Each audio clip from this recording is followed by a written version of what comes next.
নমস্কার, TV9 স্পেশালে আপনাদের সকলকে স্বাগত। আরও একটা স্পেশাল পর্ব আপনাদের সঙ্গে আমি মঞ্জিরা। লোকসভা ভোটের ফল প্রকাশের পর থেকে ফলাফল নিয়ে অনেক কাটাছেঁড়া চলছে। গত দুদিনের স্পেশাল 9-এ আমরাও একাধিক দিক তুলে ধরেছি আপনাদের সামনে। আজকেও ভোটের ফলাফলের একটা পোস্টমর্টম করব আমরা আরও একটা নতুন দিক থেকে। ভোটের ফল প্রকাশের পর থেকে একটা কথা ভীষণভাবে শোনা যাচ্ছে, রাজ্যে তৃণমূল 29টি আসন পেয়েছে।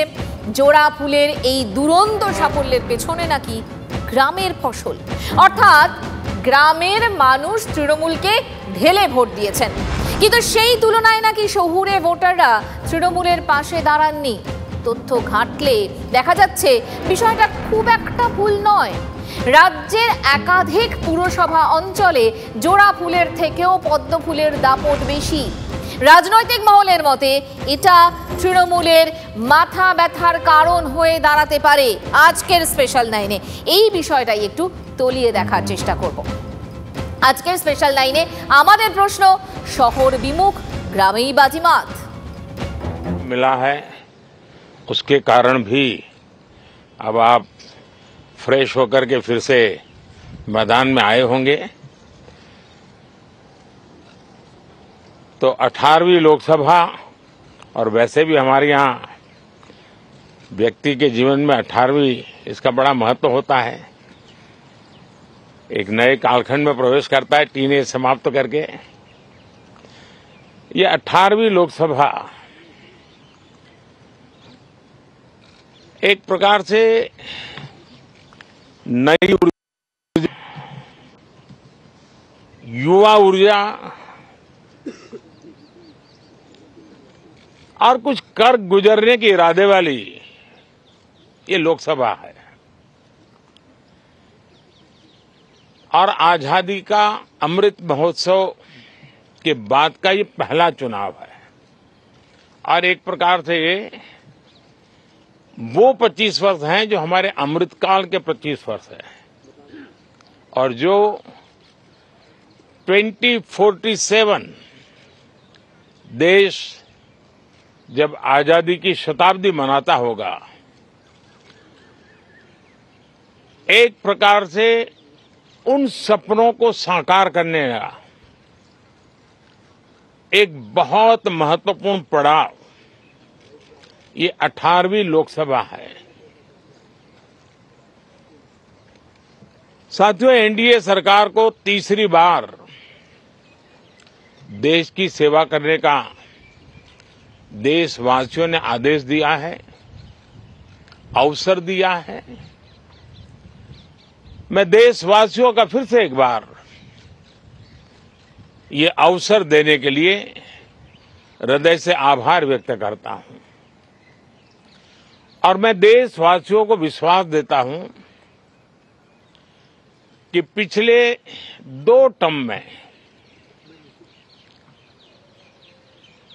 जिस गति से देश आगे बढ़ा है, समाज के हर क्षेत्र में परिवर्तन साफ साफ नजर आ रहा है। 25 करोड़ लोगों का गरीबी से बाहर आना, ये अपने आप में हर भारतीय के लिए बड़ा गर्व का विषय है। और मैं देशवासियों को विश्वास दिलाता हूं कि 18वीं लोकसभा में भी, हमारे 5 साल के कार्यकाल में भी, हम उसी गति के साथ, उतने ही समर्पण भाव से देश की आशा आकांक्षाओं को पूर्ण करने में कोई कमी नहीं रखेंगे। आज सुबह एनडीए की मीटिंग हुई थी।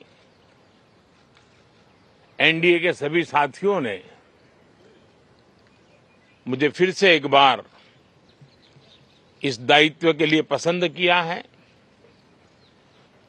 और सभी एनडीए के साथियों ने राष्ट्रपति जी को इसकी जानकारी दी और राष्ट्रपति जी ने मुझे अभी बुलाया था और मुझे प्रधानमंत्री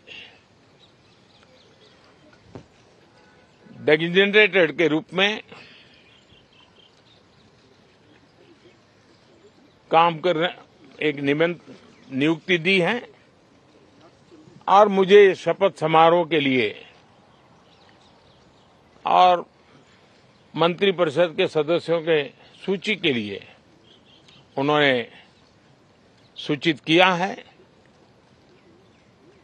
मोटे तौर पर मैंने राष्ट्रपति जी को कहा है कि हमें 9 तारीख शाम को सुविधा रहेगी। अब बाकी डिटेल तो राष्ट्रपति भवन वर्कआउट करेगा और हम तब तक मंत्रिपरिषद की सूची राष्ट्रपति जी को सुपुर्द करेंगे। उसके बाद शपथ समारोह होगा। साथियों, सरकार एनडीए की एक प्रकार से एनडीए 1, एनडीए 2 और एनडीए 3 ये एक निरंतरता है और हमारे संकल्पों को लेकर के, सुशासन के प्रति हमारी प्रतिबद्धता को लेकर के और देश के सामान्य जन के सपनों को पूरा करने के प्रयास के रूप में इस निरंतरता को हम और अधिक ऊर्जा के साथ और अधिक व्यापक विजन के साथ आगे बढ़ाएंगे और समय सीमा में लक्ष्यों को प्राप्त करने का हमारा प्रयास रहेगा। 2014 में मैं बहुत नया था।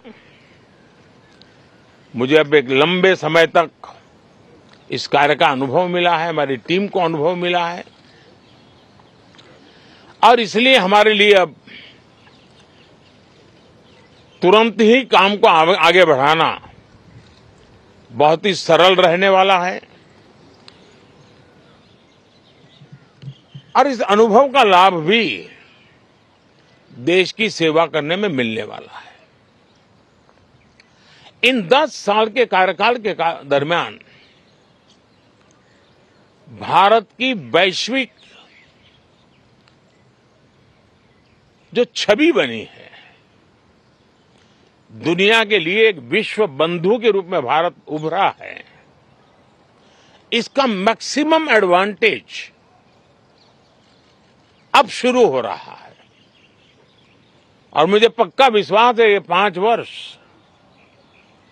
वैश्विक परिवेश में भी भारत के लिए बहुत उपयोगी होने वाले हैं। दुनिया अनेक संकटों से गुजर रही है, अनेक तनावों से गुजर रही है, अनेक आपदाओं से गुजर रही है। ऐसी विकट परिस्थिति दुनिया ने बहुत लंबे अरसे के बाद देखी है। हर देश इन सारी समस्याओं के बीच अपने आप को बचाए रखना, बढ़ाते रहना, चुनौतियों का डगर डगर पे सामना कर रहा है। हम भारत वाले लोग, हम भारतवासी खुद नसीब हैं कि इतने बड़े संकटों के बावजूद भी हम आज विश्व की सबसे तेज गति से बढ़ने वाली इकोनॉमी के रूप में जाने गए हैं। ग्रोथ के विषय में भी दुनिया में हमारी वाहवाही हो रही है। अब एक स्टेबल गवर्नमेंट मिलने के कारण और परिचित व्यवस्था और नेतृत्व मिलने के कारण दुनिया का भारत के प्रति रुझान, भारत के प्रति उनका आना बहुत तेज गति से होने वाला है और मुझे विश्वास है कि देश के सभी राज्यों को इसका लाभ मिलेगा। देश की युवा पीढ़ी को सबसे ज्यादा लाभ मिलेगा। विकास के नए ऊंचाइयों को छूने में एक वैश्विक भागीदारी का वातावरण आने वाले 5 साल में बनने वाला है। तो इसी संकल्पों और आदर्शों के साथ हम आगे बढ़ेंगे। मैं राष्ट्रपति जी का हृदय से आभार व्यक्त करता हूं कि एक बहुत बड़े महत्वपूर्ण दायित्व के लिए उन्होंने मुझे निमंत्रित किया है।